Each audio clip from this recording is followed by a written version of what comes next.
Sherwood Anderson. Əllər. Winesburg vadisinin yaxınlığındakı taxtadan tikilmiş balaca evin sınıq-salxaq eyvanında alçaq boylu kök bir kişi narahat halda o tərəfə bu tərəfə gedib gəlirdi. Yonca toxumu əkilsə də əvəzinə sarı və sıx xardallarla örtülən əkin sahəsinin yanındakı maşın yolunu o eyvandan görmək mümkün idi. Sahələrdən giləmeyvə yığıb geri qayıdan gənc oğlan və qızlar həmin vaxt faytonla o yoldan keçirdilər. Onlar deyib gülür, çılğın qışqırtılarla küçələrin sükutunu pozurdular. Kişi arabir yola göz gəzdirir, faytondan tullanarkən qızlardan birində özü ilə aşağı çəkməyə çalışan yaşıl köynəkli oğluna baxırdı. Oğlanın ayaqları altından qalxan toz havada sanki buluda çevrilərək batan günəşin üzünü örtürdü. Geniş sahənin o tərəfindən zərif bir qız səsi də eşidilirdi. Ey, Wing Biddlebaum, bəlkə o saçlarını bir darayasan, axı gözlərinin üstünə tökülür.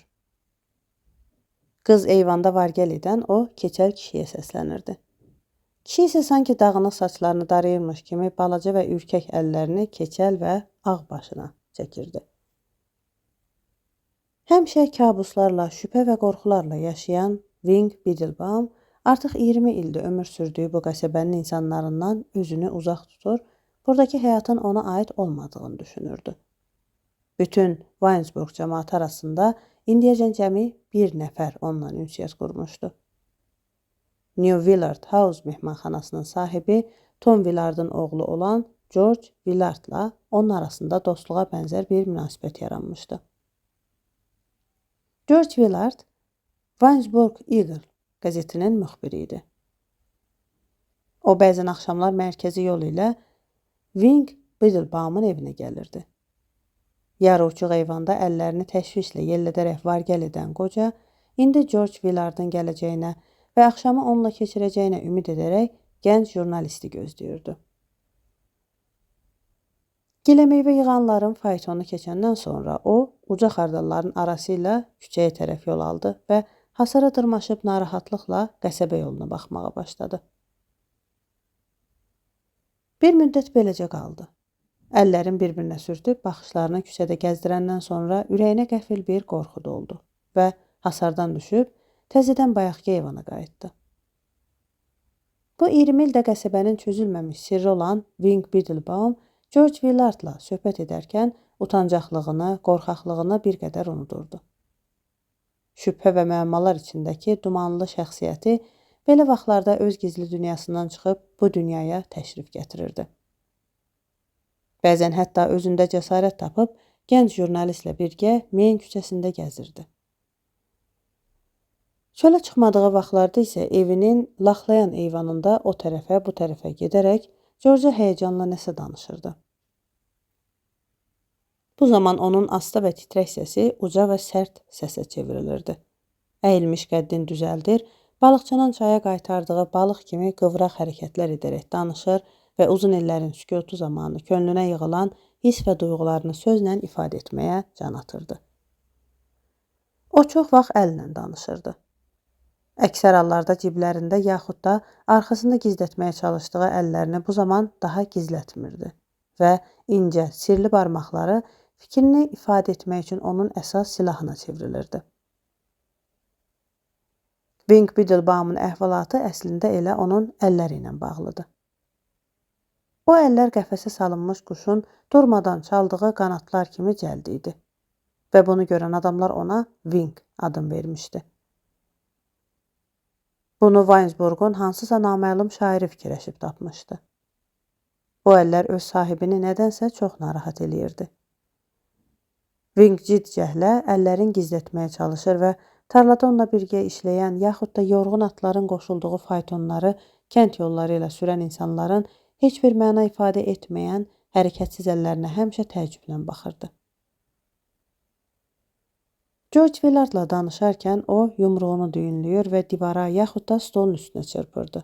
Bu onu rahatlaşdırırdı. Çöldə olanda isə bir kötü yaxud da taxta çəpər axtarır və yumruğunu döyəcləyə-döyəcləyə daha rahat halda söhbətinə davam edirdi. Wing Biddlebaum'un əlləri haqqında bəlkə də bir kitab yazmaq olar. Əgər yaxşı yazılsa, həmin kitab bu sirli adamın qəribə xüsusiyyətlərini, müsbət keyfiyyətlərini üzə çıxardar. Bu kitabı yazmaq əsl şair işidir. Onun əlləri sadəcə öz işləmək bacarığına görə Weinsburgda hamının diqqətini çəkmişdi. Bir günə 132 kiloqram çiyələk yığan bu əllər Wingin fərqləndirici xüsusiyyəti və şöhrətin əsas səbəbi idi. Bu əllər eyni zamanda onun onsuz da müəmmalı olan kimliyini daha da müəmmalı edirdi. Weinsburg cəmaatı bank işçisi White'ın yeni kərpic evi yaxud da Clevelanddəki at yarışlarında qalib gələn Wesley Moyer'in Tony Tip adlı kəhər atı ilə qürur duyduğu kimi Wing Biddlebaum'un əlləri ilə də qürur duyurdu. George Willard ondan əlləri haqqında soruşmağı çox istəyirdi. Bəzən George'u böyük maraq hissi bürüyürdü.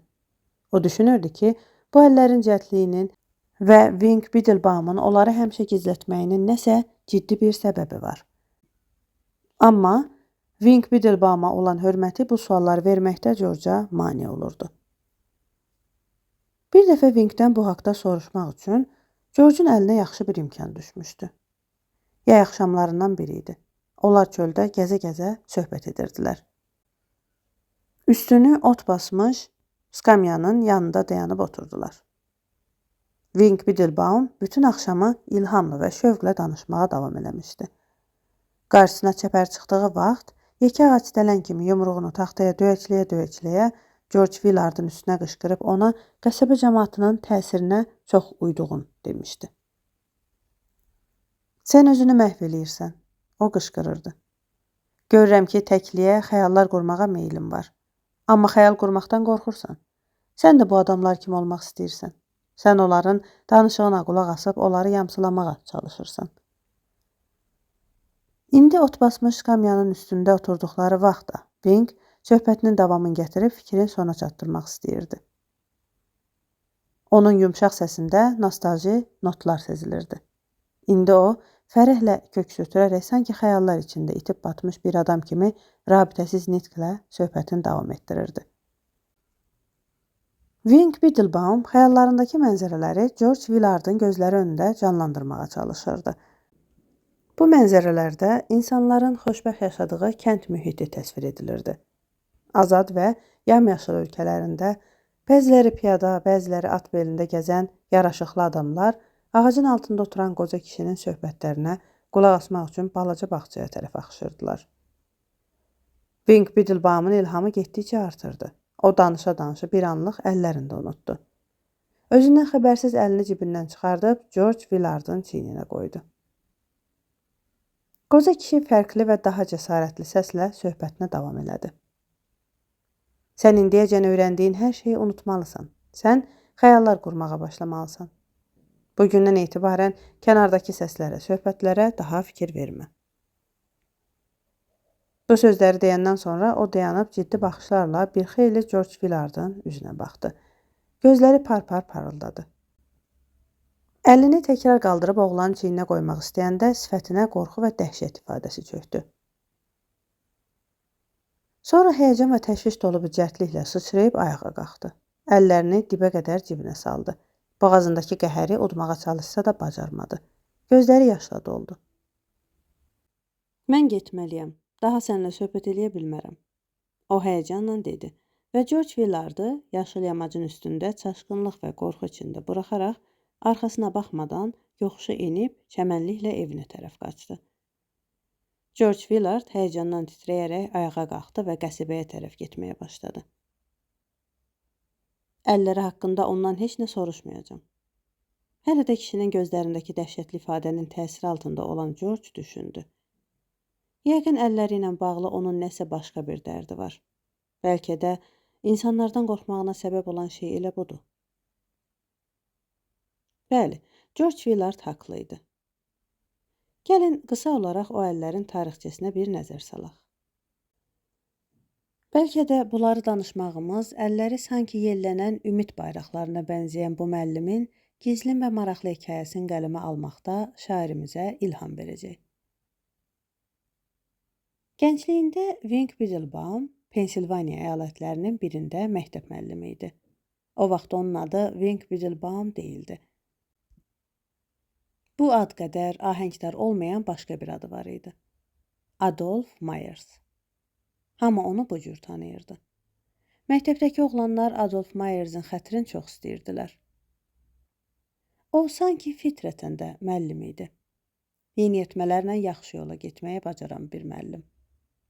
Adolf Myers çətin başa düşülən elə nadir adamlardan idi ki, öz səlahiyyətlərindən və gücündən necə istifadə edirdisə etsin, şagirdləri bunu xoşa gələn bir nəvaziş kimi qəbul edirdilər. Tabeliyində olanlara qarşı bu cür adamların münasibəti qadınların kişilərə qarşı sevgisinə bənzəyir. Amma mən bunu yaxşı ifadə edə bilmədim. Biraz kobud alındı. Burada yenə şair məharətinə ehtiyac var. Adolf Myers məktəbin oğlanları ilə axşamlar gəzə-gəzə söhbət eləyər, bəzən qaş qaralana qədər bu söhbətləri davam etdirərdi. Ara bir əllərini onların dağınıq saçlarında gəzdirər ya da mehribancasına onların çiynini sığallayardı.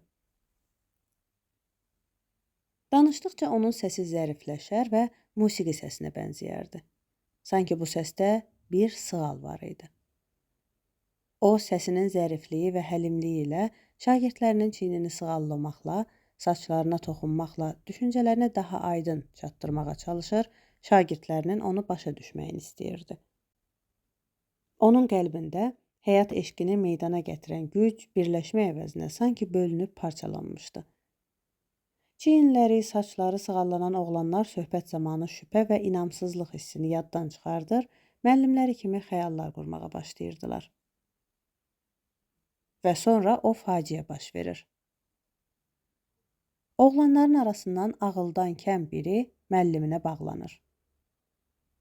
O gecələr yerinin içində dilə gətirilməz şeylərin xəyalın qurur və bir gün səhər bu xəyalındakiləri olmuş hadisələr kimi danışmağa başlayır. Ağına bozuna baxmadan müəllimi haqqında iyrənc və ağla gəlməz şeylər uydurur. Yayılan söz-söhbət bütün Pensilvaniyanı lərzəyə gətirir. Adolf Myers haqqında onsuz da gizli şübhələri olan adamlar deyilənlərə inanırlar. Faciə gecikmir. Oğlanlar yerlərindən təəccüblə ayağa sıçrayıb bir-bir danışmağa başlayırlar.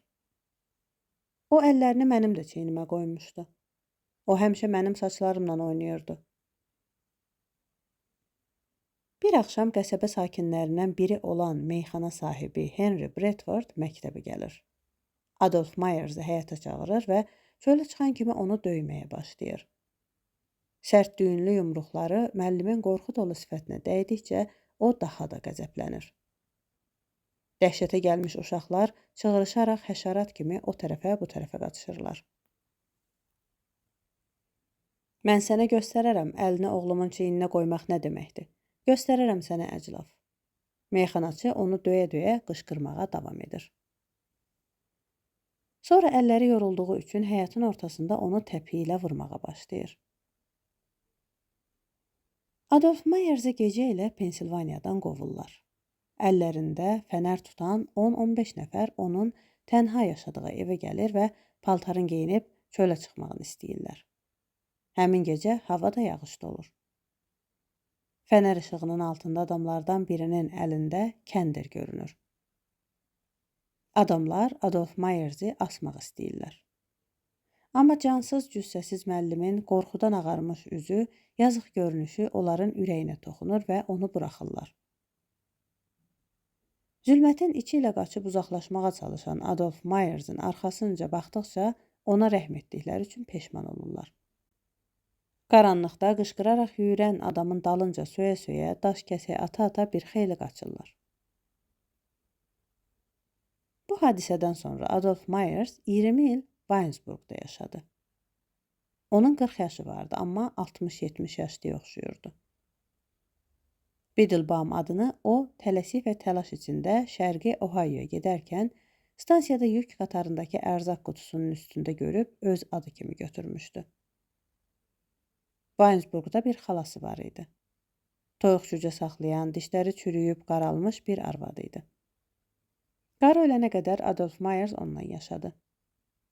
Pensilvaniyadakı hadisədən sonra o düz 1 il xəstə oldu. Sağalıb ayağa qalxandan sonra isə tarlalarda günəmuzd fəhlə kimi işə başladı. O gün ərzində tarlalarda işləyir, əllərini bacardıqca hamıdan gizlətməyə çalışırdı. Nə baş verdiyin hələ tam anlamasa da, ona elə gəlirdi ki, hər şeyin günahkarı onun əlləridir. Çünki o vaxt şagirdlərin ataları elə hey onun əlləri ilə bağlı nəsə deyirdilər. Əllərini özünə saxla. Məktəbin həyətində qəzəbdən dəli kimi onun üstünə cuman meyxanaçı da bağıraraq belə demişdi. Əkin sahəsinin yanından ötən yol alaqaranlıq kölgələr içində görünməz olana qədər Wing Biddlebaum dərə yaxınlığındakı evinin sınıq salxaq eyvanında gəzişməyə davam elədi. Sonra içəri girdi. Çörəyi dilim-dilim doğradı və balı dilimlərdən birinin üstünə yaxdı. Giləmeyvə yüklənmiş axşam qatarı gürültü ilə keçib Wing'i yay gecəsinin tanış sükutu ilə təkbətək qoyanda o ayağa qalxıb yenə bayaqkı eyvana getdi. Qaranlıqda daha görünmürdü deyə indi əllərinin təlaşı da biraz səngimişdi. Ürəyindəki insan sevgisini ifadə eləmək üçün yeganə həmsöhbət olan George'un gəlməyini o hələ də həsrətlə gözləyirdi. Və bu həsrət yenə də onun tənhalığının və nigaran gözləntilərinin bir parçasına çevrilirdi. Wing Biddlebaum lampanı yandırıb qabları yumağa başladı. Yeməyi çox sadə olduğu üçün qablar çox da çirklənməmişdi. Sonra o, eyvana aparan arakəsmənin yanındakı qatlanan çarpayını düzəldib yatmağa hazırlaşdı. Stolun ayaqları tərəfə təmiz döşəmənin üstünə ağ çörək qırıntıları düşmüşdü. Lampanı kətilin üstünə qoydu və qırıntıları bir-bir yığıb inanılmaz cəldliklə ağzına apardı. Stolun altındakı tutqun işığın əhatəsində dizi üstə yerə çökən adam kilsədə ibadət edən keşişi xatırladırdı. Onun işıqda arabir gözə dəyən ürkək və sirli barmaqları isə dua edərək təsbihin dənələrini durmadan çevirən bir möminin barmaqlarına bənzəyirdi.